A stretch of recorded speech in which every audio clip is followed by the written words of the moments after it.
Tema kita hari ini adalah Allah yang melihat. Dan saya ingin memulai dengan sebuah kalimat yang saya selalu ulang-ulang di mana saja. Maafkan bagi Bapak Ibu Saudara yang telah khatam menonton video saya di YouTube. Saya akan mengulang ini sekali lagi. Yaitu di dalam dunia yang sudah jatuh ke dalam dosa, penderitaan dan kejahatan seharusnya tidak mengagetkan. Kebaikan sekecil apapun itu adalah sebuah kejutan. Sekali lagi, di dalam dunia yang sudah jatuh ke dalam dosa, penderitaan dan kejahatan seharusnya tidak mengagetkan. Kebaikan sekecil apapun itu adalah sebuah kejutan. Kita pasti seharusnya punya mindset seperti ini. Supaya kita itu tidak mudah jadi orang yang kaget-kagetan begitu. Ketika menderita kaget. Nah terus expect apa di dalam dunia yang sudah jatuh ke dalam dosa ini? Kalau kita lihat penderitaan kaget, lihat apa kaget. Kalau saya mengubah mindset saya dan itu sangat menolong saya. Kalau misalnya saya bangun pagi, saya lihat di cermin, saya kaget. Orang berdosa masih bisa hidup. Loh kaget. Kalau saya mendengar, si A meninggal gitu. Saya biasa, kok tumben ya meninggal, biasanya nggak pernah dia. Ya nggak mungkin lah kita akan bilang begitu ya. Saya menderita, saya dikecewakan sahabat saya misalnya begitu. Ada orang yang saya tolong akhirnya tidak mau untuk memperhatikan saya, mengapresiasi saya. Biasa aja kali ya. Dalam dunia yang sudah jatuh ke dalam dosa. Coba kita pikirkan siapa di antara kita yang tidak pernah menderita. Kita semua pasti menderita. Tapi saya akan membuat pertanyaan saya menjadi lebih spesifik lagi. Pernahkah kita menderita tanpa kita bersalah? Kita menderita bukan karena kita berdosa. Berapa kali saya alami. Saya naik mobil gitu. Ditabrak sepeda motor. Tabrak sepeda motor berhenti, yang salah mobil. Saya tanya kenapa yang salah saya padahal saya yang ditabrak gitu. Jawabannya gini, karena kan lebih gede kendaraannya. Jadi maksudnya modelnya kakak adik nih. Ya. Lah iyalah katanya, yang gede kakak gitu kan, yang kecil adik. Lu dari mana bisa? Karena yang satu Yamaha, yang satu Honda gitu kan. Itu saingan bukan kakak adik gitu kan. Yang ditabrak lebih dulu dibelinya udah lama banget. Sepeda motornya, mobilnya lebih baru. Tapi tetap aja jadi kakak untuk biayai. Saya merasakan begitu. Saudara juga pasti pernah lah mengalami momen-momen saudara salah, menderita tanpa berbuat salah. Benar ya? Ketika saudara menderita tanpa berbuat salah, sakit nggak? Sakit. Susah dipahami nggak? Susah dipahami. Kadang-kala begitu. Kita sudah jaga prokes sedemikian rupa, tetap kena. Anggota keluarga kita bahkan ada yang meninggal dunia. Padahal semua sudah jaga prokes gitu. Ada orang yang nggak takut mati. Ternyata kematian takut sama dia. Nggak pernah didatangi oleh kematian. Kita jadi bertanya-tanya nih. Nah, seandainya saya ubah pertanyaannya sedikit begini. Pernah tidak kita menderita karena kesalahan kita? Pernah juga pasti. Salah milih pacar ya kan, dikecewakan. Ya salah milih suami istri, menderita seumur hidupnya. Kadang kita salah untuk mengambil keputusan, makanya kita menderita. Nah bagaimanapun kita menderita karena kita salah, kita bisa berkata begini. Menderita karena kesalahan sendiri memang mudah untuk dipahami. Tetapi tetap sukar untuk dijalani. Kita semua sadarlah bahwa kadang-kala kita mengambil keputusan yang bodoh, kita mengambil tindakan yang sembrono, yang sembarangan, lalu kita menderita akibat tindakan itu, akibat kesalahan kita itu. Pasti kita pernah mengalaminya dan kita bisa paham. Aku ngerti Tuhan, aku dulu bodoh banget, sudah dikasih tahu banyak orang, jangan pacaran sama orang ini tuh playboy, orang ini predator dan sebagainya. Tapi aku tutup mataku karena cintaku kepada dia. Nah setelah menikah baru tahu ternyata lebih buruk daripada omongan orang. Wah salah mengambil keputusan karena kesalahan sendiri. Tapi mudah dipahami ya, mudah dipahami. Salah mendapat hukuman, tapi tetap tidak mudah untuk dijalani. Mungkin ada di antara kita yang menderita dalam tipe yang kedua ini. Kita mengambil keputusan yang salah di dalam hidup kita. Atau kita melakukan tindakan yang salah sehingga membuat kita menderita. Tapi saya ingin berkata kepada Bapak Ibu Saudara sekalian berdasarkan firman Tuhan nanti yang akan kita bahas. Jangan sampai situasi sekarang menjadi akhir dari perjalanan kita. Jangan sampai apa yang sedang terjadi sekarang itu menjadi penutup di dalam kehidupan kita. Karena Allah yang melihat adalah Allah yang berintervensi, campur tangan untuk menolong kita. Dan kita akan belajar dari satu tokoh yang juga melakukan kesalahan, kemudian dia menderita karena kesalahannya, tapi Allah tidak pernah meninggalkan dia. Mari kita membaca Kejadian pasal yang ke-16 ayat 7 sampai yang ke-14. Mari kita membaca bersama-sama. Ayat yang ganjil akan dibaca oleh yang menderita, ayat yang genap dibaca oleh yang hidupnya bahagia ya. Silakan yang menderita mulai lebih dahulu. Nggak ada ya yang menderita, luar biasa ya, luar biasa. Saya baca aja kalau gitu yang ganjil ya. Lalu malaikat Tuhan menjumpainya dekat suatu mata air di padang gurun, yakni dekat mata air di jalan ke Syur. Ayat 8, katanya, Hagar hamba Sarai, dari manakah datangmu dan kemanakah pergimu? Jawabnya, aku lari meninggalkan Sarai, nyonyaku. Lalu kata malaikat Tuhan itu kepadanya, kembalilah kepada nyonyamu, biarkanlah engkau ditindas di bawah kekuasaannya. Lalu kata malaikat Tuhan itu kepadanya, aku akan membuat sangat banyak keturunanmu sehingga tidak dapat dihitung karena banyaknya. Selanjutnya kata malaikat Tuhan itu kepadanya, engkau mengandung dan akan melahirkan seorang anak laki-laki dan akan menamainya Ismail sebab Tuhan telah mendengar tentang penindasan atasmu itu. Seorang laki-laki yang lakunya seperti keledai liar, demikianlah nanti anak itu. Tangannya akan melawan tiap-tiap orang dan tangan tiap-tiap orang akan melawan dia. Dan di tempat kediamannya ia akan menentang semua saudaranya. Kemudian Hagar menamakan Tuhan yang telah berfirman kepadanya itu dengan sebutan engkaulah El Roi, sebab katanya bukankah di sini kulihat dia yang telah melihat aku. Sebab itu sumur tadi disebutkan orang sumur Lahai Roi, letaknya antara Kades dan Beret. Amin. Amin.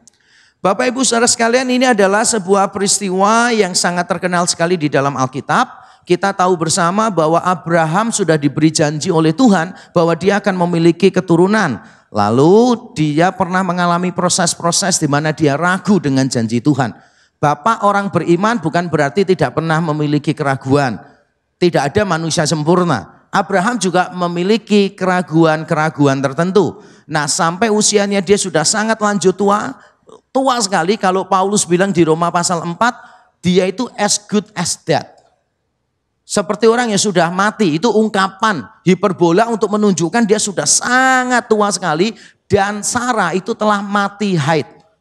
Mati haid itu berarti bukan cuma menopause ya, tetapi menostop. Kalau pause masih bisa di replay lagi. Ini sudah benar-benar stop, sudah terlalu tua begitu kan. Lalu mereka mulai menantikan janji Tuhan, gak ketemu-ketemu. Sampai akhirnya Sarai itu punya ide. Karena ini merupakan budaya kuno yang terbukti dari beberapa prasasti, beberapa tulisan kuno menunjukkan bahwa kalau seorang nyonya tidak memiliki anak, maka dia bisa menyerahkan salah satu hamba perempuannya kepada suaminya. Lalu nanti anak dari hamba perempuan itu dianggap sebagai anak dari nyonya yang mandul ini. Nah Sarai berpikir, wah ini dia jalan keluarnya. Dan ini populer kok, banyak orang melakukannya kok. Jadi it's okay, ini wajar. Kalau nggak punya keturunan ya melakukan itu. Lalu akhirnya dia berkata kepada suaminya, gitu, kita kan nggak mungkin bisa punya keturunan nih gitu. Iya Me, kenapa Me? Gitu kan. Nah ini ada jalan keluar. Bagaimana kalau aku kasih kamu hamba perempuanku yang namanya Hagar. Kamu bersetubuh sama dia supaya dia mengandung melahirkan anak untuk aku. Abraham lihat lalu oke lah kalau begitu. Akhirnya mulailah dilakukan semuanya itu. Dan akhirnya Hagar mengandung. Nah dikatakan demikian di perikop di atas yang kita tidak baca. Dikatakan demikian ketika Hagar menemukan bahwa dirinya mengandung. Dia memandang rendah nyonyanya. Dia memandang rendah nyonyanya. Dan ini menimbulkan masalah bagi Sarai. Nah di dalam budaya kuno sebetulnya ada dua peraturan yang berbeda. Yang satu dari kode Hammurabi, nggak usah dihafalkan ya. Hidup kita udah cukup sulit, saya cuma cerita namanya supaya kelihatan pinter. Nah ada aturan kuno yang namanya kode Hammurabi yang mengatakan begini. Kalau sampai terjadi hamba perempuan yang mengandung akhirnya memandang rendah nyonyanya, maka nyonya itu tidak boleh menjual hamba perempuan itu. Tapi dia boleh menambahkan sesuatu di tubuh perempuan ini supaya tahu bahwa perempuan ini selamanya akan jadi budak. Tapi kalau menurut peraturan yang lain, bukan kode Hammurabi, tapi menurut Assyrian kuno dan Assyrian yang lebih baru, dikatakan nyonya itu boleh menjual hamba perempuannya. Dari apa yang dilakukan Sarah kepada Hagar, saya mengamati mungkin pada saat itu budaya di mana Abraham tinggal dipengaruhi oleh kode Hammurabi, mirip-mirip semacam itu. Sehingga Sarah tidak menjual Hagar. Kalau memang dia mengikuti peraturan Assyrian kuno, ya berarti tinggal dibuang aja, tinggal dijual aja. Dan itu nanti dia lakukan dengan cara mengusir, bukan menjual di pasal yang ke-21. Ada persoalan di sini. Sarah berpikir itu jalan keluar, tapi ternyata itu adalah sebuah persoalan. Karena Sarah tidak percaya pada janji Tuhan. Abraham juga tidak percaya pada janji Tuhan menerima perkataan istri. Dan itu persoalan dari dulu sebetulnya ya. Ketika Adam memakan buah yang dilarang, coba Tuhan menegur Adam bagaimana di Kejadian 3? Karena engkau mendengarkan perkataan istrimu dan memakan buah yang kularang. Jadi yang disebutkan pertama bukan memakan buah loh. Karena engkau mendengarkan perkataan istrimu. Makanya saya berkali-kali berkata, para suami harus hafal Kejadian 3 ayat yang ke-17. Dan itu ayat mas saya, saudara. Istri saya kalau berkata kepada saya, Pak saya boleh enggak beli baju baru? Saya langsung bacakan itu saudara. Dan istri saya ketika mendengar saya membaca ayat itu, istri saya langsung diam. Ganti baju ke mall dan beli bajunya ya. Tetap tidak peduli ya dia. Bukan ya, istri saya bukan orang yang seperti itu saudara ya. Enggak lah, mosok dilarang suami tetap beli. Istri saya enggak pernah begitu ya. Makanya dia enggak pernah minta izin suaminya. Istri saya sedang nggak mengikuti ibadah ini ya, tenang aja. Kita harus berhati-hati karena jalan keluar yang bukan dari Tuhan adalah jalan masuk menuju persoalan. Yang wajar belum tentu benar. Jalan keluar yang bukan dari Tuhan adalah jalan masuk menuju persoalan. Sarah berpikir memberikan Hagar itu adalah jalan keluar, tapi ternyata itu jalan masuk menuju persoalan. Apa yang dilakukan mungkin wajar karena semua orang juga melakukan itu. Tapi apa yang wajar belum tentu benar. Saya berkali-kali mengatakan demikian. Dunia kita sekarang tidak lagi sama seperti pada waktu diciptakan. Sehingga apa yang ada tidak identik dengan apa yang seharusnya ada. Seandainya dunia kita tidak pernah jatuh ke dalam dosa, apa yang ada, what it is, itu identik dengan what it should be.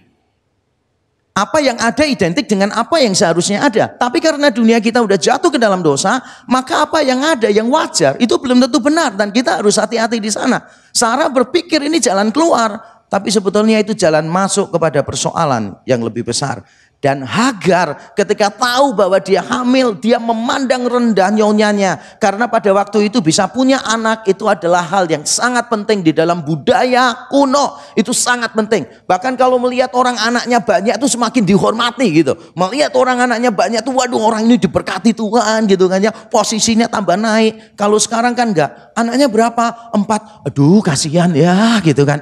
Laki atau perempuan semuanya laki. Aduh yang tabah ya gitu kan ya. Karena dia berpikir punya anak satu aja sudah menderita gitu kan. Jadi semua orang tuh dianggap sama kayak anaknya dia.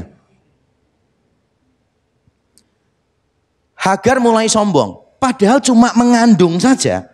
Dia sudah sombong. Memandang rendah nyonyanya. Makanya saya berkali-kali mengatakan kesombongan itu sebuah misteri sebetulnya. Karena saya mendapati dalam pengalaman saya. Kesombongan itu bukan cuma milik orang-orang yang hebat. Orang-orang yang tidak hebat pun sombong. Pernah ketemu orang miskin sombong? Pernah enggak? Wah, kalau saya punya cerita sendiri dan saya berapa kali pakai cerita ini, saudara. Saya dulu adalah ketua di satu STT, bukan yang sekarang STT Amadius, tapi di STT yang lama di sebuah kota kecil di Mojokerto. Nah, saya ini punya langganan tukang pijet namanya Pak Nanang gitu kan. Jadi saya panggil Pak Nanang untuk pijet saya gitu. Tiap kali saya panggil pijet selalu perkataannya dia sama. Begini, untung loh Bapak telepon saya itu pas saya kosong nggak ada pelanggan. Tapi setahu saya tiap kali saya telepon selalu datang dia. Tapi tiap kali datang selalu ngomongnya gitu. Lalu saya tanya, memangnya Bapak itu punya pelanggan berapa dalam sehari? Dia jawab gini, wah ya nggak tentu, minimal 15 begitu. Minimal 15, kadang bisa sampai 20. Wah, satu orang berapa Pak? Mijetnya berapa lama? Ya kadang 1,5, kadang 2 jam begitu.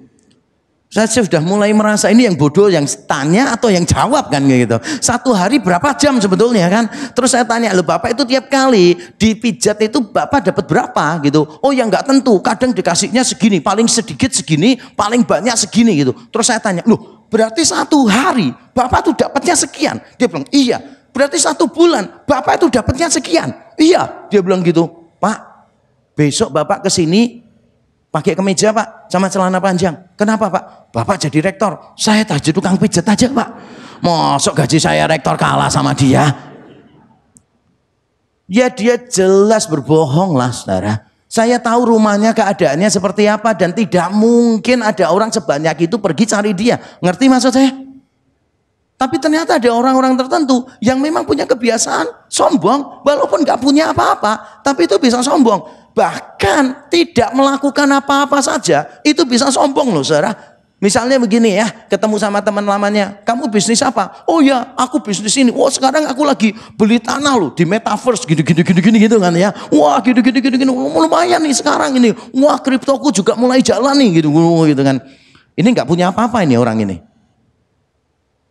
KPR aja masih lama banget. Mungkin cucunya nikah baru lunas KPR-nya dia. Tetap aja masih punya kesempatan untuk sombong loh. Masih ngomong gini, iya. Aku dulu ya sejak SMP udah mulai mikirkan bisnis yang model-model kayak metaverse gitu sebetulnya. Padahal nggak pernah mikir sejauh itu.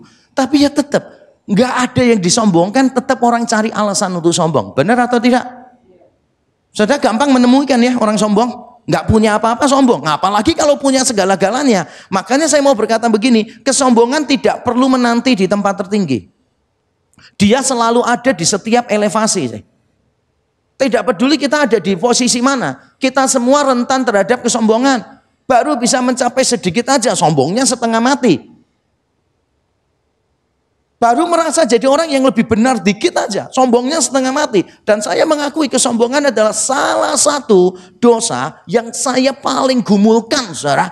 Saya dulu paling bergumul dengan yang namanya kesombongan ini, saudara. Tapi puji Tuhan, saudara, saya sekarang bisa mengalahkan kesombongan itu. Karena saya merasa tidak ada orang yang lebih baik dari saya sekarang.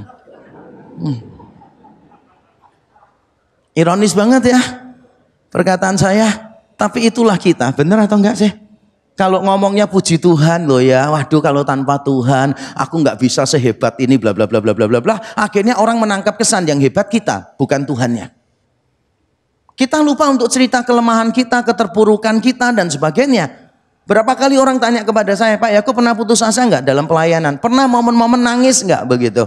Saya bilang pernah lah. Masa ada orang yang nggak pernah putus asa? Masa orang yang nggak pernah takut? Masa orang nggak pernah khawatir? Pernah lah. Karena itu perjalanan dari kita sebagai anak-anak Tuhan. Makanya saya kurang setuju kalau di beberapa gereja tertentu pertanyaannya bagaimana kabar saudara? Selalu harus jawabnya luar biasa. Dijawab baik nggak terima. Bagaimana kabar saudara? Baik. Loh kok cuma baik gitu. Harus luar biasa. Akhirnya semua luar biasa. Loh jangan pakai L. Kalau pakai L udah biasa. Karena ini kita di luar kebiasaan bilangnya bukan luar biasa gitu. Tapi kita bilangnya luar biasa. Saya pernah ada di gereja-gereja semacam itu. Dan pada waktu itu saya datang dengan kehancuran saya. Saya duduk di depan, berdiri, kemudian ditanyakan semua orang ditanya, bagaimana kabar saudara? Saya jawab, biasa aja. Dia toleh, bagaimana kabar saudara? Saya bilang, buruk. Dia noleh ke saya bilang, benar, buruk. Kenapa saya harus pura-pura baik sih? Di sini tadi semua datang dengan kabar yang baik? Enggak kan? Keadaan kita kan mungkin keadaannya buruk kan? Kita datang dengan kehancuran kita datang dengan kekecewaan, dengan ketakutan kita, dan sebagainya. Mungkin saudara takut dengan Omikron yang semakin bertambah, angkanya sekarang di atas 1.000. Atau mungkin saudara ketakutan sebentar lagi Imlek harus menyediakan uang untuk keponakan-keponakan yang jumlahnya ratusan kan gitu. Saya nggak tahu ketakutan saudara sekarang apa. Nggak apa-apa kita cerita, kita ini lemah. Justru dengan semakin kita menjadi orang yang otentik, itu akan mematikan kesombongan-kesombongan di dalam diri kita. Karena kesombongan ada di setiap elevasi, nggak perlu nunggu di puncak tertinggi. C.S. Lewis berkata demikian tentang kesombongan. Selama kita atau selama Anda bangga atau sombong, Anda tidak akan mengenal Allah. Karena orang yang sombong itu selalu melihat ke bawah, merasa diri lebih tinggi daripada sesuatu atau dari orang lain. Dan kalau saudara itu tugasnya setiap hari kebiasaannya cuma lihat ke bawah terus, bagaimana saudara bisa melihat yang di atas? Orang yang sombong tidak akan bisa melihat Allah bekerja di dalam hidupnya. Karena dia habiskan waktunya hanya untuk melihat ke bawah, merasa diri lebih hebat daripada orang lain. Dan itulah penyakit kita, saudara. Kita merasa diri lebih hebat dari orang lain. Dan itu yang dialami oleh Hagar. Hagar sombong hanya gara-gara dia bisa mengandung. Dia memandang rendah istri tuannya. Lalu dia punya masalah, yaitu dia ditindas oleh Sarai, nyonyahnya. Pada waktu ditindas, maka Hagar akhirnya melarikan diri. Dan posisi Hagar sebagaimana yang kita baca di teks tadi, Hagar itu hanya tahu dari mana, tapi dia tidak tahu mau kemana. Di ayat 8 dikatakan demikian, katanya Hagar hamba Sarai, ini malaikat Tuhan yang adalah Tuhan sendiri, bertanya, Hagar hamba Sarai, dari manakah datangmu dan kemanakah pergimu? Perhatikan ya, pertanyaannya dua. Dari mana datangmu dan kemanakah pergimu? Jawabnya, aku lari meninggalkan Sarai nyonyaku. Yang dijawab cuma pertanyaan pertama.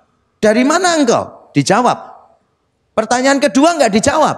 Kira-kira kenapa pertanyaan yang kedua enggak dijawab? Karena Sarai tidak tahu kemana dia harus pergi. Beberapa orang mengatakan demikian, mungkin Sarai ini tahu mau pergi kemana. Karena daerah Syur itu menuju ke Mesir. Asal dari Hagar. Hagar mungkin tahu mau kemana. Yaitu kembali ke tempatnya dia di Mesir. Tapi mungkin dia tidak yakin bisa mencapai sana. Kondisi mengandung di tengah padang gurun dengan perjalanan yang panjang semacam itu akan sangat menyulitkan sekali. Dan kita melihat gambaran yang ironis. Sarai ini tidak subur rahimnya. Hagar rahimnya subur. Tetapi Sarai yang rahimnya tidak subur ada di tanah Kanaan yang subur. Hagar yang rahimnya subur sekarang berada di padang gurun yang tidak subur. Dibalik begitu. Ini merasa bangga karena kesuburan rahimnya. Sekarang ditaruh Tuhan di tempat yang sama sekali tidak subur. Sementara orang yang dia hina karena tidak subur ternyata berada di tempat yang sangat subur. Nah, kita bisa melihat pembalikan semacam ini yang seringkali dilakukan Tuhan. Hagar cuma tahu dari mana, tapi dia tidak tahu mau kemana. Kalaupun dia tahu mau kemana, dia tidak yakin apakah dia bisa mencapai tempat itu. Pernahkah kita berada dalam posisi seperti Hagar? Kita melakukan kesalahan, kemudian akibat dari kesalahan itu benar-benar kita nggak bisa maafkan diri sendiri. Kita merasa susah untuk melihat masa depan. Bahkan ketika kita memikirkan masa depan, kita menjadi ketakutan sekali. Karena kesalahan-kesalahan yang telah kita buat. Ada beberapa anak muda yang sudah terlanjur free sex gitu. Kemudian putus dengan pacarnya, meninggalkan luka. Dan beberapa tanya ke saya misalnya, kok apa yang harus dilakukan kok? Nanti kalau aku punya pacar, aku cerita nggak ya kepada pacarku? Ya mesti harus cerita lah, cuma jangan sampai pada waktu nyatain cinta langsung ngomong lah. Ya kan kamu belum tahu pacarmu ini serius sama kamu atau enggak. Jadi kapan ngomongnya? Ya ngomongnya pada waktu sudah membicarakan tunangan kah, pernikahan, sudah serius setting tanggal. Kamu harus terbuka cerita apa adanya. Loh, tapi nanti kalau dia menolak aku bagaimana? Ya itu resiko. Setiap keputusan ada konsekuensinya. Makanya kita harus berhati-hati. Nah, tapi saya selalu mengatakan demikian. Biasanya orang tidak akan menolak. Selama orang itu melihat pertobatan yang jelas. Amin. Tidak peduli seberapa jauh kita jatuh. Yang penting orang lain melihat ada pertobatan. Orang lain mudah memberikan belas kasihan. Tapi kalau kita nggak pernah berhenti berbuat dosa, semakin sulit bagi orang lain untuk memberikan belas kasihan kepada kita. Jadi tetap ada harapan. Mungkin kita berada dalam situasi seperti itu. Atau mungkin kita telah melakukan kesalahan yang begitu fatal, sehingga kita nggak bisa melanjutkan hidup kita ke kesulitan. Kita membayangkan masa depan aja menyakitkan dan sangat menakutkan bagi kita. Mungkin kita cuma tahu dari mana kita datang, yaitu dari semua kesalahan kita. Tapi kita tidak pernah tahu where we are going. Karena saudara takut menatap masa depan. Hagar dalam posisi seperti itu. Lalu malaikat Tuhan yang adalah Tuhan sendiri datang kepada Hagar. Kira-kira Kalau Bapak Ibu Saudara jadi Hagar, Bapak Ibu Saudara itu ingin malaikat Tuhan ngomong apa? Inginnya ngomong apa? Coba pikirkan sebentar. Pikirkan 3 permintaan kalau ketemu malaikat Tuhan. Tidak usah gosok botol, langsung 3 permintaan. Kira-kira mintanya apa? Saya membayangkan ya, Hagar itu ketika berjumpa malaikat Tuhan akan berkata begini, Hagar, jangan takut. Engkau ditindas oleh nyonyamu. Tapi sebentar lagi nyonyamu yang tua bangka itu akan aku bunuh sekalian. Kamu akan jadi nyonya besar di rumah itu. Woi, keren banget ya kalau begitu kan. Atau misalnya gini, Hagar jangan khawatir. Aku akan mengadakan mujizat-mujizat yang akan melindungi engkau. Engkau pulang saja ke Mesir. Aku akan membuat engkau jadi keluarga yang besar. Keluarga yang jaya sentosa di laut dan di udara. Luar biasa kan? Ternyata enggak ya. Ternyata enggak. Yang dikatakan Tuhan begini. Hagar, kembalilah ke nyonyamu itu. Dan kembalilah, biarlah kamu ditindas di bawah kekuasaannya. Biarlah kamu ditindas di bawah kekuasaannya. Wow, ini sudah ditindas lari. Tuhan bilang gak apa-apa, balik aja. Biarkan dirimu ditindas. Kalau dalam bahasa Indonesia itu di bawah kekuasaannya. Tapi kalau dalam bahasa Ibrani lebih jelas sebagaimana yang diterjemahkan dalam berbagai versi Inggris. Yaitu di bawah tangan dari nyonyamu itu. Submit thyself under her hands, di dalam King James Version-nya begitu. Dan sebelum perikop ini, Sarah marah-marah kepada Abraham, mau menindas Hagar, dan Abraham berkata begini di ayat yang ke-6. But Abraham said unto Sarai, behold, thy maid is in thy hand.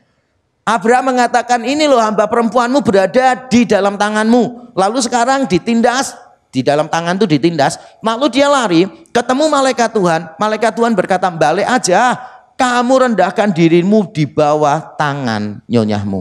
Wow, penghiburan banget ya.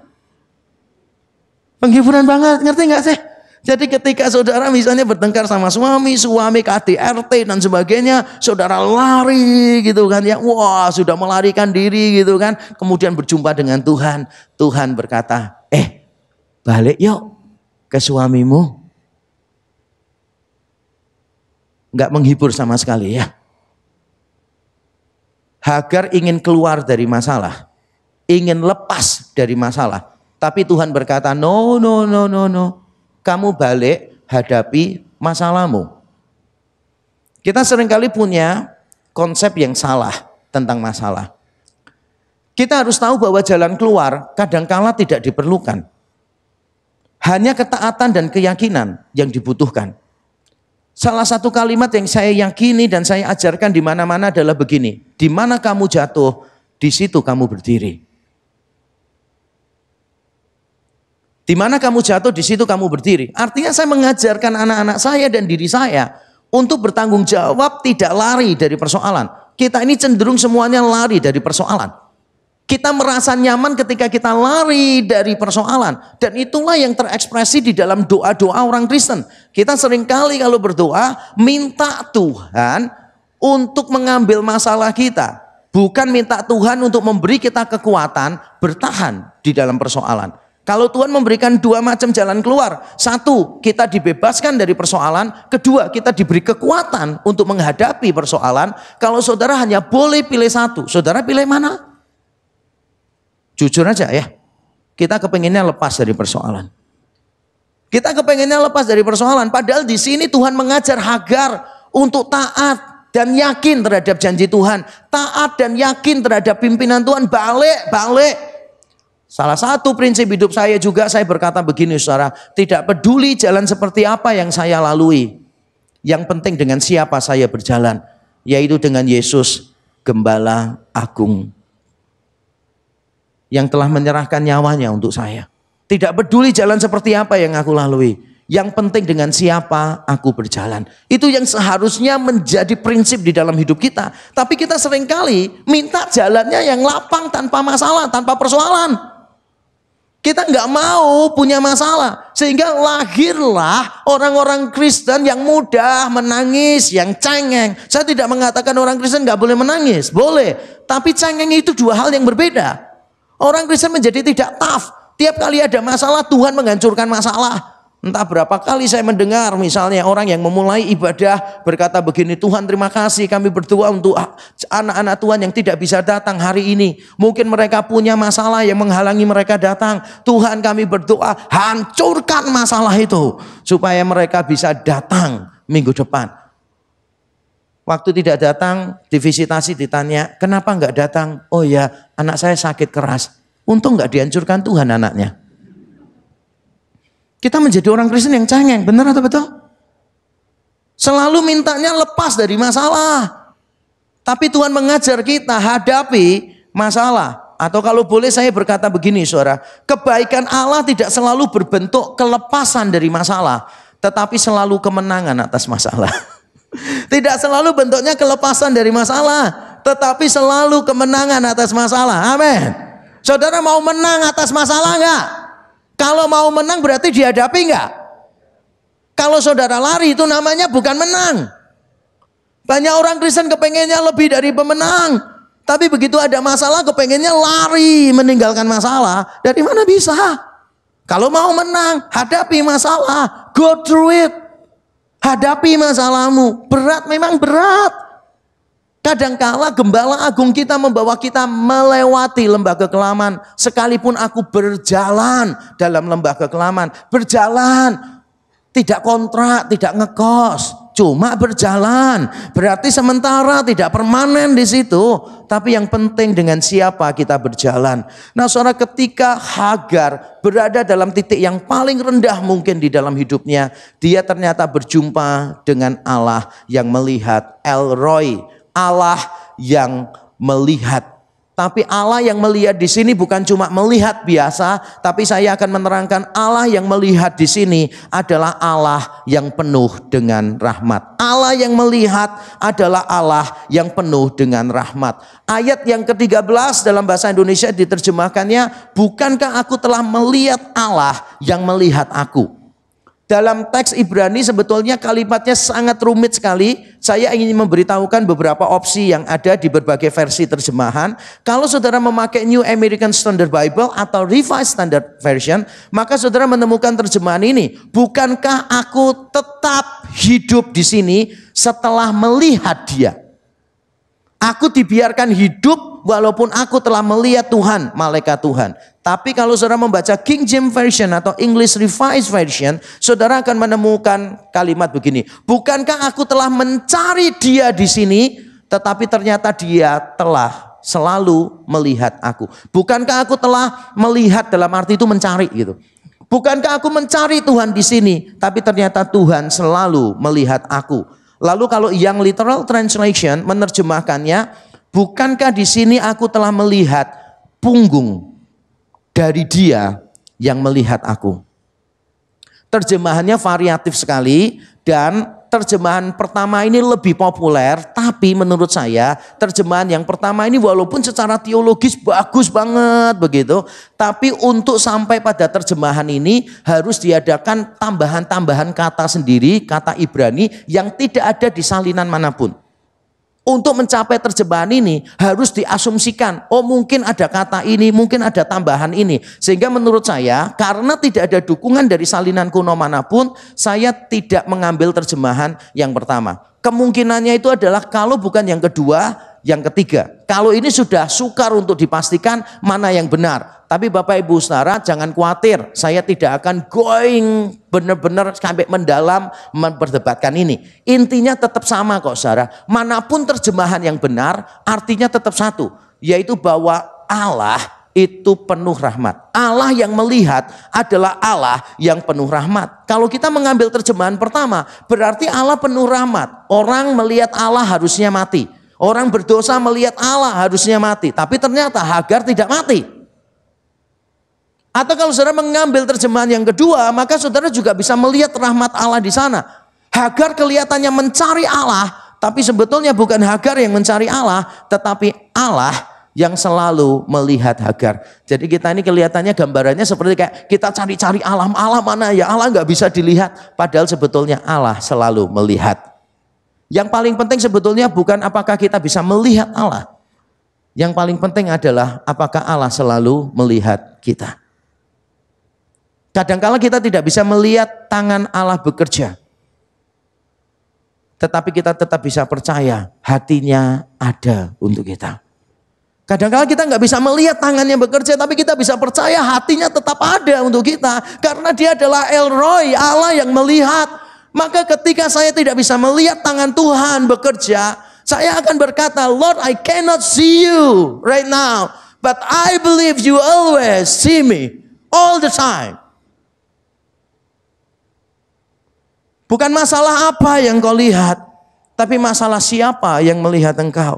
Dan kalau kita mengambil terjemahan yang terakhir, bahwa Hagar melihat bagian punggung dari malaikat Tuhan, dari Tuhan sendiri, maka mungkin kita memikirkan peristiwa yang sama dengan Musa. Ketika Musa ingin melihat kemuliaan Tuhan, setelah Tuhan mau membasmi bangsa Israel karena menyembah anak lembu emas, Tuhan mau musnahkan semua, tapi akhirnya Musa berdoa, Tuhan memberikan kemurahan kepada bangsa Israel, dan Musa berkata, kalau boleh aku melihat kemuliaan-Mu. Lalu Tuhan memperlihatkan punggungnya di antara bukit-bukit batu sehingga Musa bisa melihat, dan itu anugerah Tuhan juga untuk Musa. Jadi terjemahan manapun yang benar, saya tidak mau membahas di sini karena saya di sini bukan diundang untuk menerangkan kalimat Ibraninya, melakukan eksegesa perjanjian lama, bukan. Tapi saya ingin memberitahu kita bahwa Allah yang melihat adalah Allah yang penuh dengan rahmat. Kita kelihatannya yang mencari Tuhan, tapi sebetulnya Tuhan yang mencari kita. Perayaan Natal di gereja saya tahun yang lalu, temanya tentang itu. He came to save us. When we were searching God, we were actually being searched by Him. Ketika kita dulu sedang mencari Allah, sebetulnya kitalah yang dulu sedang dicari oleh Allah. Amin. Tuhan yang melihat adalah Tuhan yang penuh rahmat. Dan rahmat ini diberikan melalui beberapa hal. Misalnya kalau kita melihat ya, Hagar di sini adalah satu-satunya perempuan yang menerima janji keturunan secara langsung dari Tuhan. Ayat yang ke-10, lagi kata malaikat Tuhan itu kepadanya, aku akan membuat sangat banyak keturunanmu, sehingga tidak dapat dihitung karena banyaknya. Selanjutnya kata malaikat Tuhan itu kepadanya, kepada Hagar, engkau mengandung dan melahirkan seorang anak laki-laki. Coba saudara baca istri Abraham yang lain, misalnya Sarah, atau istri Yakub, Ribka, istri Ishak, Ribka, istri Yakub, Rachel, Leah, dan sebagainya. Tidak ada satupun di antara nenek moyang Israel yang kepada mereka Tuhan datang dan memberikan janji kelahiran anaknya. Tidak ada. Sarah tahu bahwa dia akan mengandung, itu karena dia mengintip. Benar ya? Tuhan tidak ngomong langsung kepada Sarah. Tuhan ngomongnya kepada siapa? Kepada Abraham. Sarah mendengar, menguping. Dia tertawa, dia tidak percaya. Kalau saudara lihat Hana misalnya, orang yang tidak dikaruniai keturunan tapi akhirnya Tuhan kasih Samuel. Dia tidak mendapatkan jaminan langsung dari Tuhan, tapi melalui siapa? Imam Eli. Pulanglah, nanti tahun depan kamu akan mengandung. Kalau kita membaca ini, maka kita bisa melihat bahwa Hagar ini mirip dengan Maria sebetulnya di Perjanjian Baru. Karena Maria juga mendapatkan langsung perkataan ini dari Tuhan. Jadi sekali lagi, tidak ada perempuan lain yang langsung didatangi oleh Tuhan dan mendengar janji tentang keturunan. Langsung diucapkan di depannya dia. Tidak ada. Dan kita kaget, ternyata perempuan yang diberi hak istimewa itu adalah orang yang bernama Hagar. Hamba perempuan yang melakukan kesalahan, sombong, yang hidupnya tanpa harapan. Justru orang-orang yang semacam ini yang Tuhan datangi dan Tuhan berikan janji secara langsung.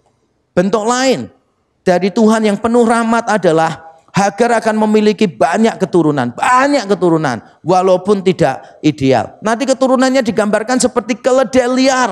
Lakunya itu kesana kemari, nabrak semua orang, dan orang semua tidak suka kepada Ismail dan keturunannya. Tapi itu sudah cukup bagi Hagar. Kenapa? Ingat, dia dalam posisi mengandung. Dia ditindas terus menerus. Dia tidak yakin dia bisa bertahan hidup. Pada waktu dia lari dari nyonyanya ke padang gurun, dia juga tidak yakin bahwa anaknya bisa tetap hidup.